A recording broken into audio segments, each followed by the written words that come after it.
All right. I don't know how much time I got before people start pouring in for the meeting. Friday night, it is what it is. Big Book Study of Alcoholics Anonymous. I got the lights off, running and hiding from resentment. That's the name. Resentment is a noun. Wow, God, man, that's crazy. The sound of her voice, the sound of her voice is just blood boiling. And right before I turned this video on, this camera on to record this, I was thinking about some of the nice women that I met along my journeys in this life over half a century, and how they would nicely try to say this and that or the other about positivity and stuff. Little stuff like you don't know what they've been. Well, I don't care. I know how you treat me and how you make me feel. Well, I guess in my own feelings, right? And the sound of your voice, really, God, man. To let it go is one thing, right? But how can you let it go if it keeps showing up? That's the question. To part ways and never go back is the goal, right? I shouldn't have to die for that to happen, right? I think I understand why people commit suicide and homicide nowadays. I'm not doing it. I got too much to lose. Over 13 years clean and sober, over 13 years without cigarettes, over 9 years Uber driving, over 7 years vegan, and 7 years in a relationship, right? And this is the 11th winter, which is wonderful when resentment isn't around. It's like I'm her target now. She knows it irritates the hell out of her. The soul sound of her voice. That's why she coming. It's one all-star caller demonic. Yeah, anyways, this is on a YouTube channel, Work in Mystery. Work in Mystery. It's about paradigm shifting one's paradigm in harmony with one of the 6 positive emotions. A chapter in Napoleon Hill has the word mystery in it. And that's what one nickname, what Cat Williams called the greatest thing known to man.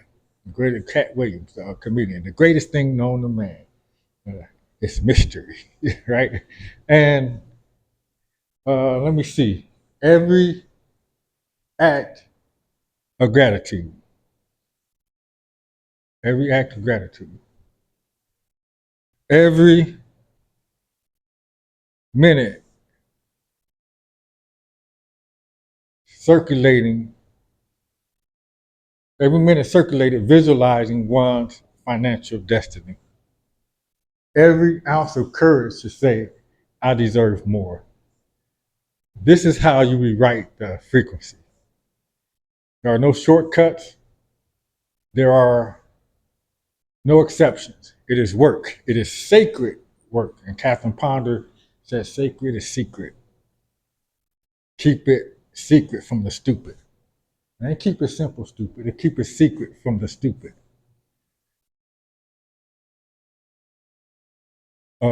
And then he goes on to say that most people miss this. You must not only think rich, but you must feel rich. Me and Money, chapter 1 in the book, You Were Born Rich by Bob Proctor, says that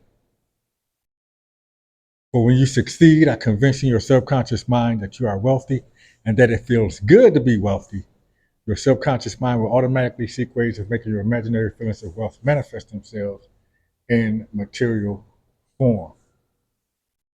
It does not feel good to be wealthy. Every time I try to imagine it, it don't feel good. I feel like it's going to be a resentment because I'm wealthy in the sense that I've been living rent-free, mortgage-free. Uh, I don't work for a living. I live to work 22 hours in this community, in this house, little property manager, and I Uber drive for the rest of my living, right? If you want to say that I work for a living, but I don't see it like that's me working for a living. I live to work. By the way, give me $150. or donate $150 to this nonprofit if you feel more comfortable with that, because I do have to answer to the board. $150 coming to me, it basically buy me a day off of Uber driving work. So you can circulate or share one's Uber referral code as well. That's the real. The tribe creates the vibe. The vibe and the tribe I'm looking for, and all the rest of you can step off. Don't apply, let it fly. And that is you can give away 5,000, and it's one step. Because these videos are for one step. One can give away $5,000 without betting the eye, the same way one can give away $5 without betting the eye. I remember asking the universe for that, and he sent me a man to test that. Just because I got $5, I can give it away without betting the eye. Don't mean I'm gonna give it just because you asked for it. Because people do things for one reason and one reason only, because they feel like it. So that's the spirit I'm asking for you to give me $150, or donate $150, or circulate my Uber referral code before, because you feel like it or don't feel like it. I'm not that panhandler in front of the liquor store that's asking for some change or some bus fare or some money to eat with. You give them some bus fare, still gonna come around and ask for some money. You're not even gonna try too hard to sell it. Cause I used to keep bus cards for the people I helped sponsor. I'm over 13 years clean and sober, 13 years without cigarettes, over 9 years um, Uber driving, uh, over 7 years vegan, over 7 years in one relationship. And these videos the source video is in the description area. And it's from Myron Golden's My First Financial Breakthrough, that it's easier to make a lot of money in a short period of time than it is to make a little money in a long period of time. And I guess that's where I got the balls, the courage, the large, humble courage to actually ask you to give me $150. Right? I'm pretty sure if I keep doing it, I might I might figure out what, I don't know. Act as if I had $150 I can give away, and it feels like giving away 6 quarters. Like like a man, somebody I can eat $1.50. I got 6 quarters. I got some change.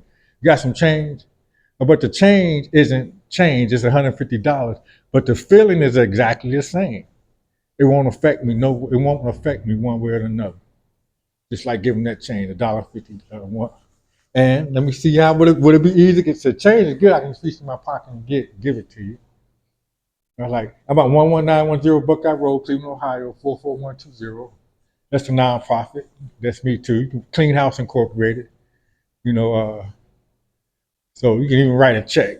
We still in good standing. And again, that money that answers to the board. But when funds are low, it's my money that goes to the nonprofit to keep the heat on and the lights on when the money are low. It's founded by David Starks and Tyrone Sanders. But it is a nonprofit, so it's self-sustaining. But I consider it self-sustaining because I love not being on paper. I don't have a lease. There's no mortgage. We own the building. Actually, we sold this building, bought another one, but they still let us use the storefront property. I'm basically security in the neighborhood, without the neighbor, bunch of abandoned buildings that uh, another nonprofit's been working on to get it up and running. I'm sitting here hiding. I'm tired of hiding. I had a whole thing about hiding. I'm not hiding. I ain't running.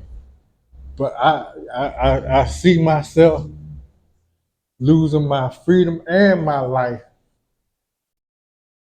just to get her to go away and never come back. And it don't make no sense. I'm not drunk or high anymore.